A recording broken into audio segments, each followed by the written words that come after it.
So I'm going up to Graz, which is about 50 kilometers from here, so that's 100 there and back. So I'm going to take the regulator off. I already unscrewed it.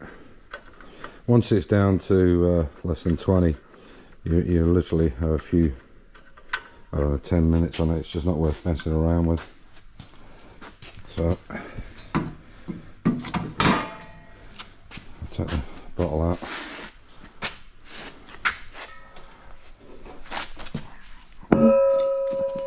And this is, I think it's 75% argon and 25%, no, there you go, 80%, oh no, that's something else. I can't remember the actual thing in there, but I think it's quite high, 70, I think it's like 75-25 or something. Now that won't work with TIG, I need helium and argon, so I'm going to see if I can get a smaller bottle to go with the TIG welder, because I'm going to start using it. So get that transported back and get a new bottle.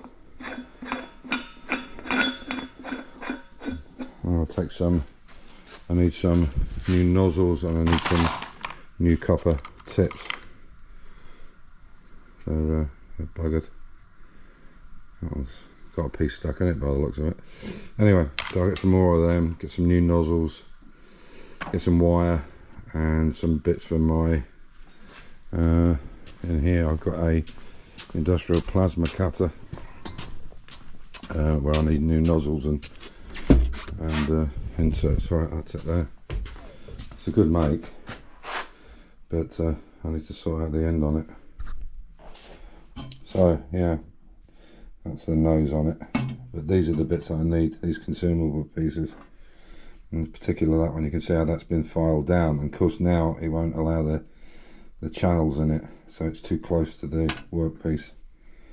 And there's the jet itself, which is actually completely gummed up by the looks of it. Anyway, I shall take them with me and get some replacements.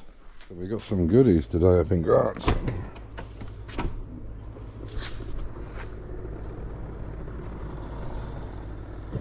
So we have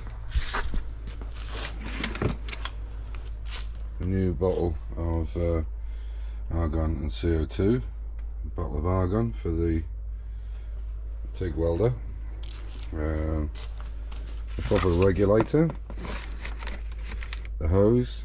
I've now a strap for this, which I didn't have. I left it unfortunately at Steve's place in Belgium, but it's a bit too far to go and get it. And all the ancillaries that I needed for the TIG welder, the plasma cutter, the MIG welder.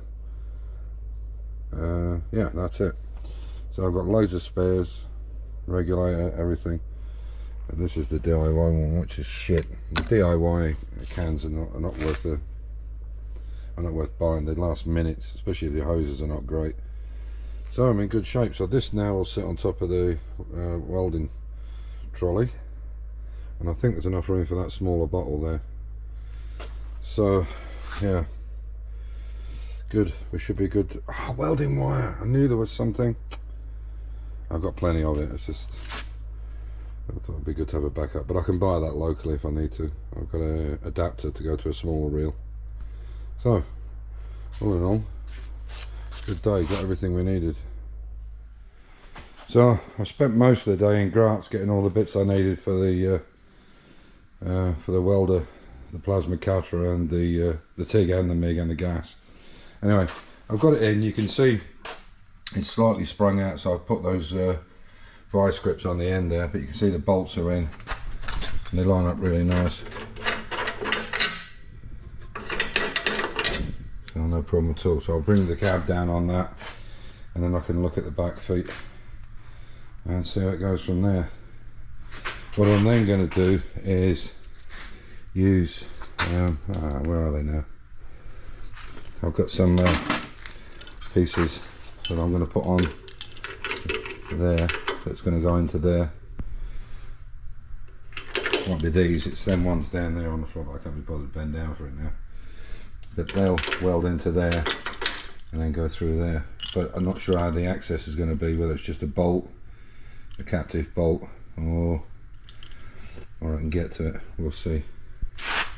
So, but the rest is good.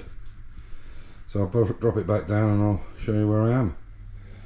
Unfortunately, this this lifting strap has fallen back when there's been no pressure on it, or when I've lifted on it, and it's tilted the whole cab back. So unfortunately, I've got a spare bar there which I'm going to use for the legs. So now I should, because what I was doing, this was hanging down at this kind of angle, really sheer. Hopefully now when I lower it, it'll come down and stay up in the air at the back.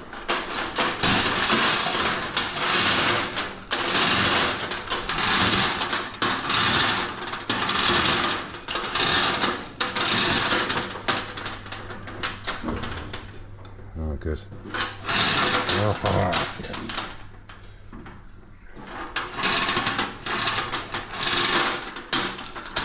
Good. I'll get one of those lined up. Oh, yes. Yeah. A little beauty. Forward. Off.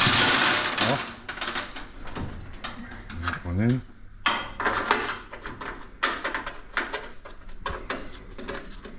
Yes. Huh. Right, it worked. Alright, bring it back when I've got it strapped down.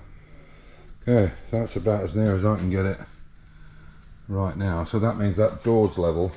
Obviously the chassis is not level, you can see that it's going down at an angle. So if I have to build a chassis, I'll have to do the same thing, but that door is okay, and so is the other one. So what I've done is I've just made this box section in here, and it's just hanging on that edge. So when I made that one over there, this one over here, it was 47.5 centimeters. Sorry, 27.5 centimeters, and this was 28 centimeters. And I thought, oh shit, so I'm half a centimeter out. But what it is, because I just rough cut this, and that was already cut over there, the distance between that crease there, and the bottom of the hole is half a centimetre. That's why it was different. So that shows that it's pretty good. Anyway, that door's square on the window, which is where it should be. I don't know about the top, but the bottom of the window is square, and so is that one over there. And it's just tacked on now. So, because the problem is I can't sit the cab on the ground, because it's only the doors that's keeping those B posts together. So as I say, it's just I welded it in there, and I give it a weld over there, but it's just tacked on. But I could actually lift that now, and the whole cab will lift up and sit on that. Well, no, in fact it wouldn't sit on it, because I'd have to put blocks under it, because the box section is higher up than the doors are. So somehow the sills come round here and somehow taper into there. How, I don't know exactly, but that's the way it's going to be. That is definitely firmed up. Oh, I'll take this away. So that is definitely firmed up the whole body. So what I'll do tomorrow is I'll check the height on here and put something across the back, and then I'll put a lifting eye right in the middle of it, or where I think it needs to be. So I think I'll call that a night of that. Got my new gas bottle on, and there you can see it should be 200.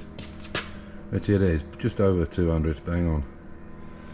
And then tomorrow I'll set up my TIG welder and see how that goes. So the TIG will sit on top here, get rid of all this crap, and then stick the TIG welder, which I've got a new regulator for, like I showed, a new airline. I've got a, unfortunately this has got a valve on it, but he did put a clamp on it, because you can't get this out. The nut comes out, you've got to take the machine apart, and I didn't want to do that. I also got a brand new earth clamp, regulator gauges, and argon.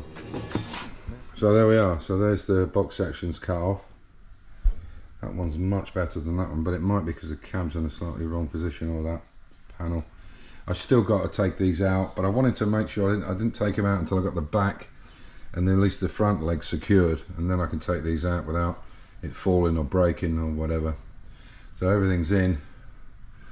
I think what I will do as well is I'm going to take these rivets out here, here, here, here, and here, because there's bound to be a hell of an amount of rust behind it, and I think it's quite thin on the other side. So I'm going to cut them rivets off, clean behind, sandblast it, clean behind, repair what I need to repair, and then put them back on and weld them back into position rather than the rivets, because there's got to be crap behind them, absolutely.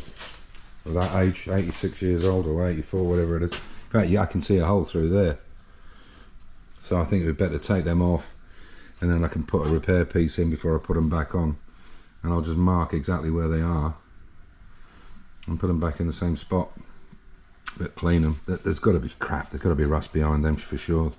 The rivets look nice, but I don't know, I just don't want to end up with rust there. And as I say, I can see a few pinholes through there. I don't know if you can see them. Is it showing up? Anyway, that's another job for another day.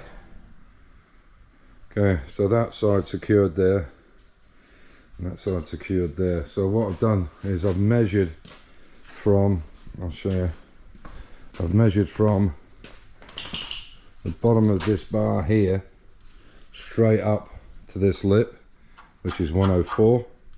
I've measured from here to the highest point of the roof, and it's 106, and that's what it is on both sides. So I can't do any more than that really, and that's really been badly bent, that roof, where it was pulled up and dropped and the cab's been turned over and God knows what. So, but I'm happy that these are good. These are good. I can work from that. So yeah, that will at least secure it, and I can, as I say, I can move it around now. I can start getting those front ones taken out and all cleaned up and new ones made. So that's the job for tomorrow.